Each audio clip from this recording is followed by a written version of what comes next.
Bonsoir, je m'appelle Geoffrey, je m'intéresse moi beaucoup aux gens qui un peu partout dans le monde essayent de changer le monde. Surtout, je m'intéresse plus aux gentils qui essaient de changer le monde pour le rendre un peu meilleur, en résumé. Et malgré ça, il y a plein d'autres obstacles aussi, Erwan le disait, il y a beaucoup de force aussi de l'autre côté. Mais je crois que dès qu'on arrive quelque part, qu'on regarde un peu moins la télévision et qu'on regarde au niveau local, il se passe plein de choses partout. Mais alors pourquoi, comme l'a dit Erwan à l'instant, l'écologie n'a pas plus de succès en politique? Je pense d'abord que c'est pas tout à fait vrai. Je pense que l'écologie a un succès politique, mais pas dans la sphère électorale. L'écologie, ça transforme notre manière de penser le monde, ça transforme progressivement, pas assez vite bien sûr, mais enfin, entre la manière dont on pensait il y a 50 ans et maintenant, on voit quand même qu'il y a une autre manière de penser. Et ça, c'est quelque part un succès de l'écologie qui a une dimension politique. La politique, ce n'est pas seulement ce qui se passe dans les élections. Et ça, c'est quelque chose qui est là depuis le début du mouvement écologiste, comme depuis bien d'autres mouvements. Je dirais surtout en France, maintenant, des mouvements qui nous disent quand même, bon, ça fait 6 mois qu'on ne parle que des élections présidentielles, on a encore pour 8 mois à parler que de ça, comme si ça allait tout changer. Et finalement, les écologistes nous disent aussi, bon, il se passe plein d'autres choses, et on ne va pas parler de ça tout le temps. Et donc, peut-être que la question, c'est plutôt, pourquoi est-ce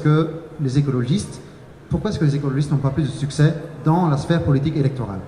Et là, c'est clair que ce n'est pas une question de personne, c'est parce qu'il y a un type qui n'est pas super bien, non. Parce que ça se passe partout, un peu partout dans le monde, et on voit à peu près le même constat.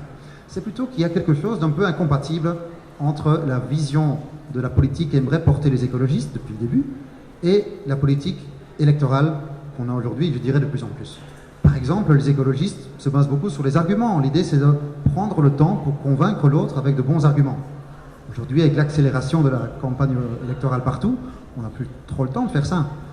Les écologistes, par exemple, sont aussi davantage soucieux du niveau international, cosmopolite ou local. Il se passe plein de choses au niveau local. Alors que la politique, surtout en France, c'est quand même bien, ce sont les élections présidentielles, c'est le national qui compte, où on pense qu'il y a un homme, rarement une femme, providentielle qui va arriver et changer les choses. Tandis que les écologistes sont plutôt tendance à dire, il se passe plein de choses partout. Il y a d'ailleurs en France des quantité d'initiatives tous les jours. Il y a des AMAP qui se créent, il y a des jardins partagés. Les véganes sont bien plus nombreux que l'an dernier en France. Et donc, il se passe plein de choses, et pas forcément dans la sphère politique. Par contre, quand on le traduit dans la sphère politique, mais quelque part, il faut jouer le jeu avec lequel beaucoup d'écologistes ne sont pas tout à fait d'accord. Il faut accélérer, il faut aller dans tous les médias. Et donc, quelque part, il y a une incompatibilité entre la pensée écologiste et être efficace dans le jeu de la politique électorale. Alors, est-ce que ce qu'on appelle l'écologie citoyenne, c'est-à-dire finalement certains mouvements sociaux ou tout ce que l'on fait nous, chacun dans notre quotidien, c'est compatible avec l'écologie politique? Ouais. Évidemment, d'un côté, il faut dire que l'écologie citoyenne, ce qu'on fait dans le quotidien, comme je le disais, c'est déjà politique. La politique n'est pas le monopole de quelques personnes qui se battent de temps en temps à la télé ou au Parlement. Non, c'est déjà politique. Ensuite, évidemment, la question, c'est de savoir si ceux qui sont élus et ceux qui disent plutôt que les élections méfient parfois des élections parce qu'ils veulent avant tout agir au niveau local, est-ce qu'ils peuvent agir ensemble? Bien sûr, il y a des incompatibilités, il y a plutôt des tensions. Et c'est évident pour personne. Beaucoup de ceux qui s'engagent en politique à partir de l'écologie se rendent bien qu'ils ne sont pas tout à fait à leur aise dans le milieu de la politique institutionnelle. Et en même temps, il me semble que c'est tellement important de le faire quand même, d'agir malgré les tensions, malgré les différences, d'agir ensemble. Pourquoi? Parce que d'un côté, changer le monde au niveau local, c'est super important, ça se passe tous les jours un peu partout, mais en même temps, est-ce qu'on peut vraiment changer le monde uniquement au niveau local? Je dirais moi, oui, c'est très important pour la vie quotidienne, c'est important pour plein de choses, et ça commence par là, mais en même temps, on ne peut pas non plus laisser l'État et le pouvoir politique comme s'ils n'existaient pas. Et là, ça semble essentiel d'avoir des alliances, des alliés, des combats qui se mènent aussi dans l'arène de la politique institutionnelle. Je dirais tant au niveau des alternatives qu'au niveau des résistances. Les alternatives, on le voit par exemple aujourd'hui assez massivement dans notre secteur, c'est le secteur de l'alimentation, où des politiques locales, un peu partout dans le monde, soutiennent massivement le changement dans le secteur de l'alimentation. Et c'est un levier formidable au niveau des cantines scolaires par exemple, mais même aussi comment les prisons comment est-ce qu'on nourrit les gens, les prisonniers. Et donc là aussi c'est un levier pour développer cette agriculture alternative, mais aussi pour changer les mentalités. Les pouvoirs publics, l'école, mais aussi les pouvoirs publics en général sont un levier formidable. Et donc là il y a vraiment des alliances qui se nouent pour promouvoir les alternatives, mais je dirais aussi d'autres alliances qui se nouent plus du côté des résistances. Pourquoi? Parce qu'il ne faut pas oublier que, bien sûr, on va dire que l'État soutient les énergies alternatives. C'est vrai. Mais enfin, l'État, c'est quand même, aujourd'hui, et peut-être en France, plus encore qu'ailleurs, un acteur qui pousse, des acteurs principaux qui soutient le modèle classique de développement. Je disais, les élections en France, c'est quand même beaucoup le côté national, alors que les écologistes prônent plutôt une décentralisation. Nationale, le nucléaire, tout ce qui marche bien là-bas, les énergies alternatives, c'est plutôt décentralisé. Le soutien qu'on donne aux énergies alternatives, c'est quand même très très peu par rapport au soutien à la filière nucléaire, à la voiture, aux autoroutes. C'est ça qui est soutenu par l'État. Et donc quelque part, si on se contente, ce qui est déjà très important, d'être au niveau local, est-ce qu'on ne laisse pas, est-ce qu'on n'abandonne pas le champ de bataille de l'État aux autres et qui se servent très bien de ce levier pour promouvoir un système qu'on a aujourd'hui? Alors il y a aussi les mouvements contestataires, comme les indignés, par exemple, Occupy Wall Street ou Nuit debout. Est-ce que ces mouvements ont des liens avec la pensée écologique?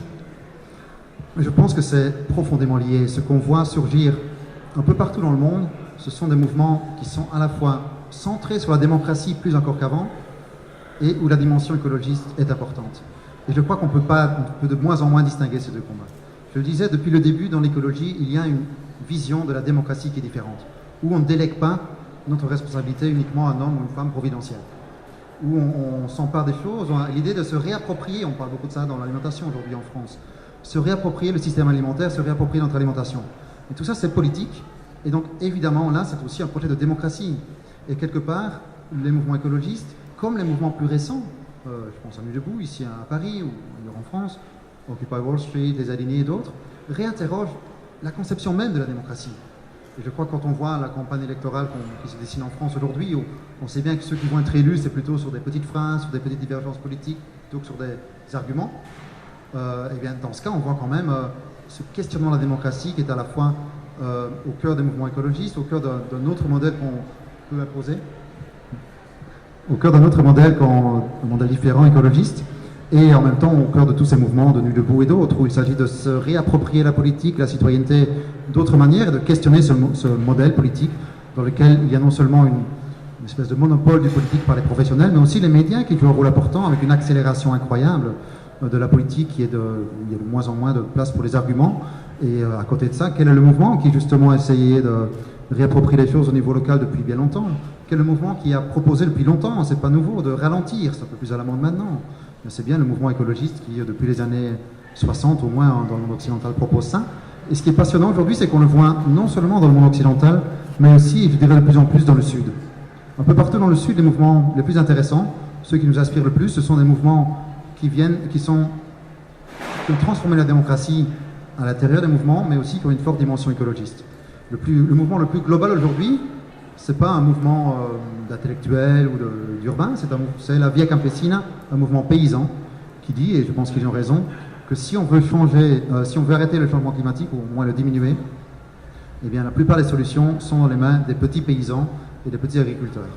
Et donc il remet beaucoup plus de pouvoir au niveau local, donc c'est un mouvement profondément écologiste, et ce qui est passionnant aujourd'hui, c'est que tant au nord qu'au sud, des mouvements réinventent la démocratie, réinventent aussi en partie ce qu'est l'écologie aujourd'hui. Et là, je pense qu'il suffit de regarder ce qui se passe au niveau local, mais aussi parfois au niveau régional et national, pour avoir plein d'espoir et voir que les choses changent. Sans doute pas assez vite, mais... Merci Geoffrey de nous avoir remonté le moral.